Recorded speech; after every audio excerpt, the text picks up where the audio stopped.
Bienvenue sur cette vidéo où je vais vous montrer quel chiffre d'affaires vous devez absolument faire si vous voulez vivre de votre micro-entreprise. Vous allez voir dans cette vidéo le calcul à l'euro près. On va voir aussi une aide que beaucoup de micro-entrepreneurs ratent à cause d'une mauvaise information et c'est une aide qui va vous faire gagner beaucoup d'argent. Combien de clients il vous faut chaque mois pour en vivre pleinement? La grille exacte si vous êtes un peu plus ambitieux et si vous voulez viser 3, 4 000, 5 000 euros net. Et enfin, je vous ai résumé mes 7 ans d'entrepreneuriat en un seul conseil que vous devez absolument retenir en fin de vidéo. On part du principe qu'on veut 2 000 euros net dans notre poche. Ce que vous devez faire absolument, c'est déterminer dans un premier temps le net que vous voulez avoir, c'est-à-dire ce qui va vous rester dans votre poche. Ensuite, à partir de ce net, on doit viser un chiffre d'affaires à atteindre. Pour atteindre ce chiffre d'affaires, on va se dire ok, combien il nous faut de clients? Et enfin, pour signer X clients, combien on doit viser de prospects? Vous allez voir qu'avec cette méthode, c'est beaucoup plus simple de faire de l'argent en micro-entreprise. Donc, ce qu'on va faire dans un premier temps, c'est pas de partir du chiffre d'affaires pour savoir combien il va nous rester à la fin du mois, c'est vraiment de partir du net qu'on souhaite pour savoir combien on doit facturer à la fin du mois. Donc, j'ai pris un exemple. Julie, elle est prestataire de service. Elle a une micro-entreprise. Elle est seule au niveau de son foyer fiscal. Donc, ça va forcément changer au niveau des impôts. Et son objectif, c'est de gagner 2 000 euros net. Combien Julie doit facturer tous les mois? Eh bien, dans un premier temps, Julie, comme elle est en prestation de service, elle va donner 21,2% de cotisation sociale. Donc, ça va être en gros son URSSAF. Et ça va être prélevé par l'État directement sur son chiffre d'affaires et pas sur son bénéfice. Ça, c'est la grande différence entre la micro-entreprise et la société. C'est que la société, vous allez payer de l'impôt sur les sociétés à partir du bénéfice de votre société. La micro-entreprise, peu importe le bénéfice que vous faites, vous payez des cotisations sociales sur le chiffre d'affaires. Donc, en gros, Julie va lui rester 78% à peu près de ce qu'elle va facturer. Donc, objectif, elle veut 2000, on divise par 0,78. Eh bien, elle doit viser 2538 euros de chiffre d'affaires. Mais ça, c'est uniquement pour l'URSSAF. On va ensuite calculer l'impôt sur le revenu parce que le micro-entrepreneur, il doit payer de l'impôt sur le revenu. Si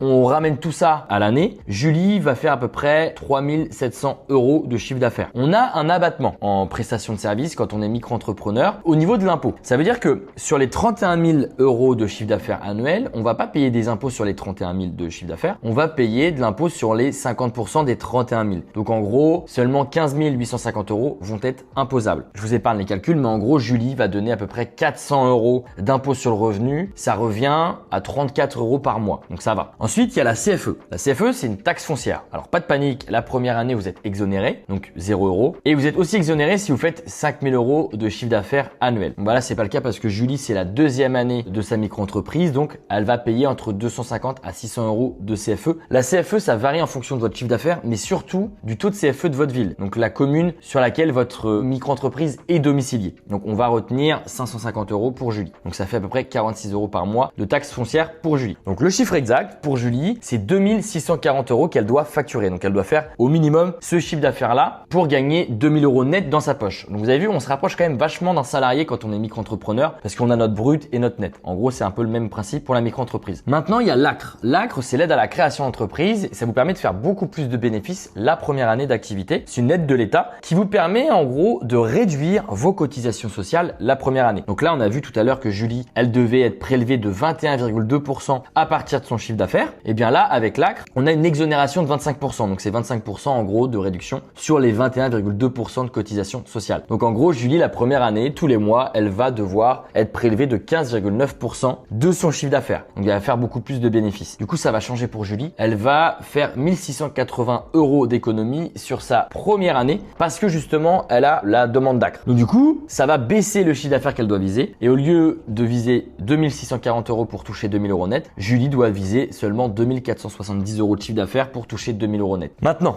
ok, on parle en chiffre d'affaires. Vous savez exactement combien faire pour gagner 2000 euros net. Combien de clients il vous faut? Eh bien, moi, c'est comme ça que je raisonne pour n'importe quel business. Vous voulez faire 2640 euros de chiffre d'affaires pour 2000 euros net. On part du principe qu'elle est en prestation de service. Donc, quand on est en prestation de service, on facture notre temps. Donc, essayez de faire des factures de 1000 euros minimum. Donc, 1000 euros par client, il lui faut 3 clients dans le mois. Ça fait moins d'un client par semaine. Donc, on va le voir en fin de vidéo ce que vous devez faire si vous avez moins d'un client par semaine. Mais j'insiste, regardez pas le chiffre d'affaires que vous devez faire. Regardez vraiment d'abord le chiffre d'affaires et ensuite combien de clients vous devez obtenir tous les mois pour atteindre ce chiffre d'affaires. Vous allez voir, c'est beaucoup plus simple de regarder de cette manière-là. Ensuite, le nombre de clients forcément va varier en fonction de ce que vous allez vendre. Si vous faites une prestation 1000 euros, il vous faut 3 clients. Une prestation à 500 euros, il vous faut 6 clients. Une prestation à 250 euros, il vous faut 11 clients. Maintenant qu'on a vu quel chiffre d'affaires vous devez faire pour gagner 2000 euros net, on a vu que c'était très simple. Je vais vous montrer comment créer votre votre micro-entreprise de A à Z avec mon service partenaire. Et ensuite, je vais vous montrer à quel moment la micro-entreprise vous fait perdre beaucoup d'argent et qu'il faut passer en société. Et en fin de vidéo, je vais vous donner mon conseil ultime qui résume mes 7 ans d'entrepreneuriat. Donc, vous allez cliquer sur mon lien en description pour créer votre micro-entreprise de A à Z sans faire d'erreurs juridiques et sans être rejeté par le greffe. On passe par mon service partenaire. Grâce à mes vidéos, on crée des centaines de micro-entreprises tous les mois avec Legal Place. Donc, c'est beaucoup plus simple que l'INPI. L'INPI, c'est long. Généralement, vous faites refuser par le greffe, donc il faut refaire le dossier, etc. Ici, c'est un questionnaire à remplir qui est hyper simple. Créez votre micro-entreprise. Votre activité est-elle artisanale? Donc là, on a des exemples d'activités artisanales, VTC, boulangerie, métier du BTP, coiffure, etc. Donc ici, vous pouvez très bien cliquer sur « Je ne suis pas sûr ». Donc ça va grandement dépendre de votre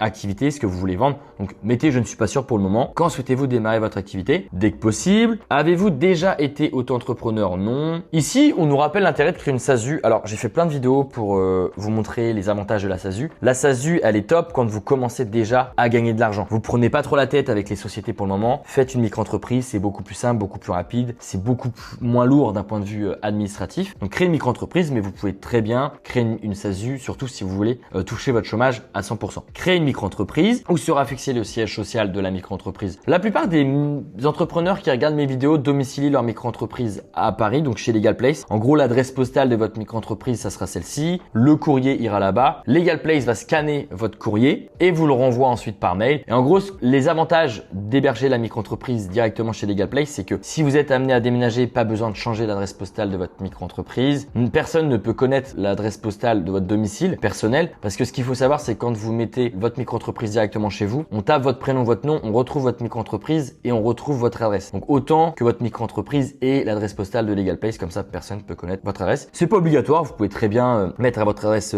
postale personnelle, mais moi je préfère domicilier chez Legal Place. Quel est votre domaine d'activité? Là, renseignez bien l'activité de votre micro-entreprise, consultant et freelance par exemple. Là, renseignez bien votre identité, votre adresse email, votre numéro de téléphone. Continuez. Ici, vous pouvez mettre oui ou non. Moi, je vais mettre non pour le moment. Et ici, que recherchez-vous? Lancez mon activité en déléguant toutes les démarches. Continuez. Donc là, Legal Place prépare le dossier de votre micro-entreprise. Donc vous avez vu, ça va hyper vite. Hop, lancez votre activité. Dans les deux cas, vous avez la garantie anti-rejet du greffe. C'est le plus important. Ça veut dire que si vous passez par Legal Place, vous êtes sûr d'être accepté par le greffe. Donc, vous êtes sûr d'avoir une micro-entreprise aux normes et sans erreur juridique. Ce qui est un peu différent, c'est que ce pack-là, vous n'allez pas avoir le traitement Express 24 heures. Si vous avez des questions que vous voulez poser à des juristes, vous ne pouvez pas les poser en illimité. Et enfin, vous n'avez pas l'aide à l'obtention de l'ACRE. Souvenez-vous, l'ACRE, c'est l'aide à la création d'entreprise. Ça vous permet de réduire vos cotisations sociales la première année. Tout à l'heure, on a vu, Julie, elle passe de 21,2% de cotisation sociale à peu près 17% de cotisation sociale. Donc, elle va faire beaucoup d'économies la première année. Si vous voulez faire des économies, prenez ce pack-là. Moi, je vais prendre ce pack-là. C'est pas obligatoire. Vous pouvez très bien choisir ce pack si vous préférez choisir le pack. Ici, moi, j'héberge ma micro-entreprise à Paris. C'est un abonnement, mais dans tous les cas, je serai gagnant puisque je vais réduire donc ma CFE à partir de la deuxième année d'activité jusqu'à 1 000 € par an d'économie parce que le taux de CFE à Paris est le moins cher que toutes les autres villes. 17% le taux de CFE à 30-40% au taux de CFE par exemple de Bordeaux, de Toulouse, etc. Donc ajoutez, continuez. Mais si vous ne voulez pas héberger votre micro-entreprise à Paris, peut-être plus tard. Donc ajoutez, continuez. Ici, c'est pas obligatoire de payer un compte bancaire professionnel. Par contre, ce qui est fortement conseillé et recommandé, c'est d'avoir un compte bancaire personnel, donc votre compte courant en gros, et un compte bancaire professionnel pour encaisser de l'argent avec votre micro-entreprise et donner ce compte bancaire professionnel à l'URSSAF, aux impôts, etc. Comme ça, on va pouvoir prélever directement sur ce compte bancaire. Ne mélangez pas votre vie perso et votre vie professionnelle. Ici, c'est pas obligatoire de payer 9 € par mois. Ce qui est cool avec, vous allez avoir un compte professionnel Conto, donc c'est une belle banque, une application mobile, 100% en ligne, vous allez pouvoir faire des factures, etc. C'est top si vous n'êtes pas à 9 € près par mois. Par contre, si vous voulez vraiment avoir un compte bancaire professionnel, appelez votre banque, demandez juste d'ouvrir un compte, c'est gratuit et au moins vous êtes sûr d'avoir un compte bancaire pour votre activité de micro-entreprise. Moi, je vais mettre peut-être plus tard. Ajoutez bien un code de réduction, ça vous permet de bénéficier de 15% de réduction, donc Louis 15 en majuscule. Et moi, je touche une petite commission à chaque fois que vous passez par mon lien ou par mon code promo et vous touchez 15% de réduction. Donc tout le monde est gagnant. Vous avez économisé 15 €. Procédez au règlement. Une fois que c'est fait, Legal Place se charge de créer votre micro-entreprise de A à Z sans être rejeté par le greffe et sans erreur juridique. C'est ce qui est le plus important ici. Maintenant, la grille complète, si vous êtes un peu plus ambitieux, si vous voulez chercher les 3 000, 4 000, 5 000 € net par mois, c'est possible en micro-entreprise. Ce qu'il faut facturer donc selon votre objectif, on l'a vu, 2 000 € net, il faut un chiffre d'affaires d'affaires de 2600. 3000 euros net, il faut un chiffre d'affaires de 4000 euros. 4000 euros net, il faut un chiffre d'affaires de 5460 euros. 5000 euros, il faut faire quasiment 7000 euros. Donc très sincèrement, évidemment là, si vous vous lancez, vous allez vous dire, ouais, c'est des gros chiffres. Après 1 an, 2 ans d'entrepreneuriat, vous allez voir que ça va très vite. C'est assez simple, entre guillemets, d'atteindre ces chiffres-là. Alors, 10 000 euros net par mois, moi je l'ai fait la première année parce que j'avais l'ACRE. C'est possible. Ici, j'ai mis que c'était impossible parce que vous le savez, il y a des plafonds de chiffre d'affaires en micro-entreprise. C'est 86 000 euros de chiffre d'affaires en prestation de service. Donc en gros, sauf que c'est 2 années consécutives. Donc si par exemple vous faites 10 000 euros par mois la première année, eh bien la deuxième année, vous ne sortez pas du régime micro-entreprise. Donc vous pouvez très bien faire 10 000 euros par mois de chiffre d'affaires avec votre micro-entreprise la première année. Par contre, si la deuxième année, vous faites encore des 10 000 euros de chiffre d'affaires, bon bah là, vous allez sortir automatiquement du régime micro-entreprise parce que vous allez très vite dépasser les 80 000 euros de chiffre d'affaires annuel. Maintenant, la micro-entreprise va forcément te faire perdre de l'argent tôt ou tard et à partir de ce moment-là, il faudra passer en société. Ce qu'il faut comprendre, c'est que la micro-entreprise, c'est un super statut juridique pour se lancer. Par contre, le point négatif à la micro-entreprise, c'est vraiment que, en fait, quand tu vas gagner de l'argent, tu vas payer des cotisations sur l'argent que tu gagnes et pas sur l'argent qui te reste. Par exemple, il y a certains business où il faut payer des prestataires, il faut payer par exemple ton ordinateur, du matériel, etc. Si vous faites par exemple 5 000 euros de chiffre d'affaires, mais que à la fin, il vous reste 2 000 euros de bénéfices avant les cotisations sociales, bah, la micro-entreprise, vous allez payer des cotisations sociales sur les 5 000 euros de chiffre d'affaires et pas sur les 2 000 euros de bénéfices. Donc, si vous avez beaucoup de matériel, de frais professionnels, etc., là, il faut généralement passer en société parce que la société, vous allez payer de l'impôt sur les sociétés uniquement sur le bénéfice que va faire votre société. Vous pouvez très bien faire 100 000 euros de chiffre d'affaires. Si à la fin de votre année, vous avez que 50 000 euros de bénéfices, en société, vous allez payer de l'impôt sur les sociétés sur les 50 000 euros et pas sur les 100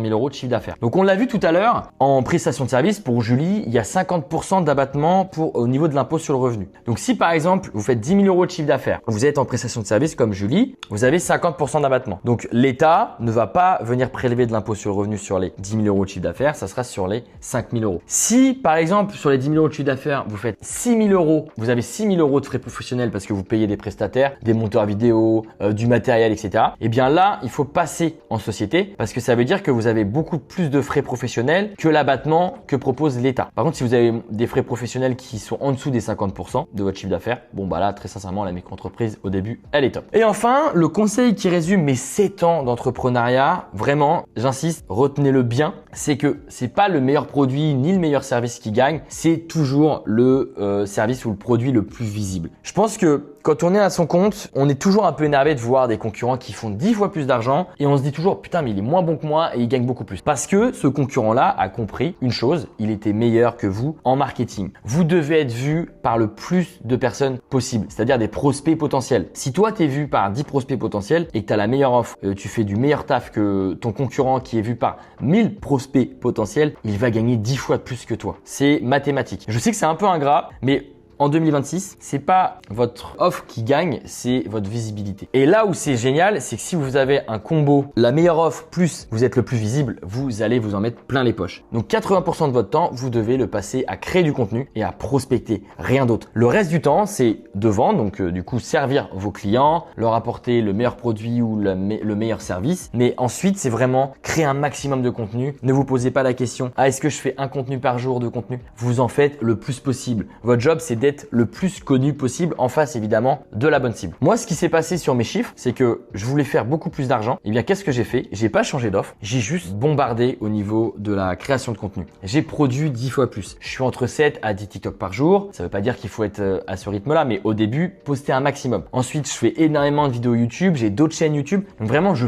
passe mon temps à produire et derrière, je touche de l'argent comme ça. J'ai fait x5 sur mes résultats juste en produisant 10 fois plus et en prospectant beaucoup plus. Donc tu as le chiffre d'affaires que tu dois atteindre pour gagner 2 000 euros net par mois. Le seul truc qui va te faire gagner beaucoup plus d'argent, c'est de te poser la question combien de gens savent que tu existes. Plus tu as de personnes qui te connaissent, prospects potentiels, plus tu as de chances de faire beaucoup plus d'argent. Si cette vidéo t'a plu, n'hésite pas à la liker, à me poser ta question en commentaire. Si tu ne veux absolument pas passer par LegalPlace, ce que je peux comprendre, c'est-à-dire que tu ne veux pas payer pour créer ta micro-entreprise, tu passes sur ma vidéo qui s'affiche ici ou ici où je te montre comment créer gratuitement ta micro-entreprise sur le site officiel de l'INPI.